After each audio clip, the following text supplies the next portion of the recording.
Imagine poder emprestar dinheiro para o próprio governo brasileiro e receber juros por isso, algo que, durante décadas, ficou reservado aos bancos e aos grandes investidores. Em janeiro de 2002, uma decisão quase silenciosa mudou essa regra para sempre. Nesta reportagem, vou revelar como nasceu o Tesouro Direto, quem esteve por trás dele e por que ele colocou o trabalhador comum, com poucas dezenas de reais no bolso, para investir como um profissional. Para entender essa virada, precisamos voltar ao Brasil do início dos anos 2000. O país havia domado a hiperinflação com o Plano Real, em 1994, mas convivia com juros altíssimos. Os títulos públicos federais, papéis em que o governo toma dinheiro emprestado e paga juros, eram considerados o investimento mais seguro do mercado. O problema? O cidadão comum praticamente não tinha como comprá-los diretamente. Naquela época, quem quisesse investir em títulos do governo dependia dos bancos e dos fundos de investimento. Esses intermediários compravam os papéis e revendiam pedaços deles aos clientes, cobrando taxas de administração que corroíam os ganhos. Na prática, a segurança do Tesouro Brasileiro rendia muito mais para as instituições financeiras do que para o pequeno poupador. O acesso direto era um privilégio de poucos. A ideia de vender títulos públicos direto ao cidadão não era totalmente nova. Nos Estados Unidos, o Departamento do Tesouro havia lançado, em 1986, o programa Treasury Direct, permitindo que qualquer americano comprasse papéis do governo sem passar por corretoras. Esse modelo inspirou técnicos brasileiros, que enxergaram na internet, ainda engatinhando por aqui, a ponte perfeita entre o Estado e o bolso do trabalhador. No centro dessa história está a Secretaria do Tesouro Nacional, órgão criado em 1986 e responsável por administrar a dívida pública do país. Era ela quem emitia os títulos e precisava de compradores. Financiar a dívida apenas com bancos e fundos concentrava o risco em poucas mãos. Espalhar esses papéis entre milhões de brasileiros tornaria o financiamento do país mais estável e, de quebra, muito mais democrático. Para transformar a ideia em realidade, o Tesouro Nacional se uniu à então Companhia Brasileira de Liquidação e Custódia, ligada à Bolsa de Valores de São Paulo. Coube a essa estrutura registrar as compras, guardar os títulos em nome de cada investidor e garantir a segurança das operações. Era a engrenagem invisível que permitiria a um trabalhador em qualquer canto do Brasil comprar um pedaço da dívida pública pela tela do computador. O dia chegou em 7 de janeiro de 2002. Sob o governo de Fernando Henrique Cardoso e com Pedro Malan no comando do Ministério da Fazenda, o Tesouro Direto foi oficialmente lançado. Pela primeira vez na história do país, uma pessoa física podia acessar um site, escolher um título público federal e comprá-lo diretamente, sem depender de gerente de banco ou de fundo. O Brasil se tornava um dos primeiros do mundo a vender títulos públicos pela internet ao pequeno investidor. A grande revolução, porém, estava no valor. Em vez de exigir quantias altas, o programa permitia comprar frações de um título, pedacinhos que cabiam no orçamento de quase qualquer pessoa.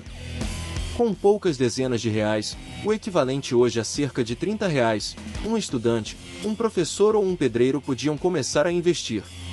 A porta que antes só se abria com muito dinheiro passava a girar com trocados. Os papéis oferecidos atendiam a diferentes objetivos. Havia títulos atrelados à taxa básica de juros, a Selic, ideais para reserva de emergência, títulos prefixados, com rendimento definido na hora da compra, e títulos ligados à inflação, que protegiam o poder de compra ao longo dos anos. Cada brasileiro podia, enfim, montar sua própria estratégia, algo antes restrito às mesas de operação dos grandes bancos. O começo, no entanto, foi modesto. Faltava educação financeira, e muitos desconfiavam de investir pela internet numa época em que poucos tinham acesso rápido à rede. Durante anos, o Tesouro Direto cresceu devagar, sustentado por um público pequeno e curioso. Mas a semente estava plantada. Pela primeira vez, o Estado brasileiro falava diretamente com o investidor comum, sem intermediários cobrando pedágio. Um passo decisivo veio em 2015. Percebendo que os nomes técnicos afastavam as pessoas, o Tesouro rebatizou seus títulos com termos mais simples: Tesouro Selic, Tesouro Prefixado e Tesouro IPCA+. A mudança parece pequena, mas foi poderosa. Traduzir o economês para a linguagem do dia a dia derrubou uma barreira invisível e convidou milhões de brasileiros a finalmente entender o que estavam comprando. Com nomes claros, internet popularizada e taxas de administração cada vez menores, o programa explodiu. De poucos milhares de participantes no início, o Tesouro Direto passou a somar milhões de investidores cadastrados nos anos seguintes. O que começou como uma experiência técnica virou um dos maiores símbolos da democratização financeira do país, presente em conversas de família e em vídeos de educação financeira.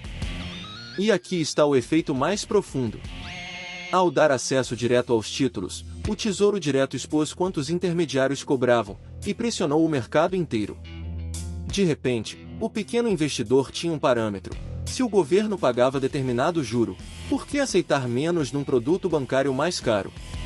A concorrência aumentou, e o poder que antes estava concentrado nos bancos começou, aos poucos, a se redistribuir. Vale lembrar por que esses papéis são tão valorizados. Ao comprar um título público, você empresta dinheiro ao governo federal, considerado o devedor mais confiável dentro da própria economia do país. Em troca, recebe os juros combinados. Não é uma aposta nem um golpe de sorte, é um contrato entre o cidadão e o Estado, registrado e garantido. Essa simplicidade é justamente o que o tornou uma ferramenta tão transformadora. E é aqui que a história revela sua verdadeira grandeza. O Tesouro Direto não vendeu apenas investimentos, ele inverteu uma relação de poder que durava gerações. O trabalhador brasileiro, antes visto só como tomador de empréstimos e pagador de tarifas, tornou-se credor do próprio país. Com R$30 e um clique, gente comum passou a financiar escolas, estradas e hospitais, recebendo juros por isso. O acesso, antes trancado nos cofres dos bancos, foi entregue ao povo. A lição que fica é clara: as maiores revoluções financeiras nem sempre vêm de fórmulas mirabolantes, mas de decisões que abrem portas antes fechadas. O Tesouro Direto provou que investir com segurança não precisa ser privilégio de poucos. Se esta história te inspirou a olhar seu dinheiro de outra forma, se inscreva no canal, ative o sininho e compartilhe com alguém que ainda acha que investir não é para ele. Seu primeiro passo pode custar apenas R$30.